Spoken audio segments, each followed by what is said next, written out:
సంతానంలో ఎవరితో తేడా చూపించారో, ఎవరినైతే తక్కువ చూసి వేరే వాళ్ళని ఎక్కువ చూశారో, ఆ తక్కువ చూసినటువంటి పిల్లల పేరు మీద అమ్మవారి ఆలయంలో అమ్మవారికి పసుపు రంగులో ఉన్న చీర సమర్పిస్తే ఆ దోషం తొలగిపోతుంది. అప్పుడు ఐశ్వర్యాన్ని అనుభవించగలుగుతారు. పిల్లలు కూడా మీకు దగ్గర అవుతారు.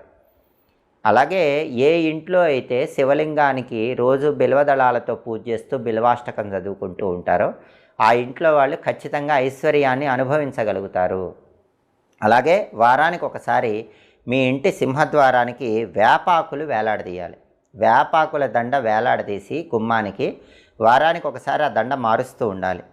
వేపాకు దండ అనేది ఇంటికి పట్టిన దిష్టే కాదు, మనసుకు పట్టిన దిష్టి కూడా పోగొడుతుంది.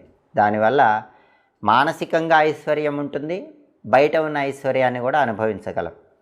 అలాగే అమ్మవారి ఆలయంలో ఎప్పుడైనా సరే శుక్రవారం పూట ధ్వజస్తంభం దగ్గర ఒక తమలపాకు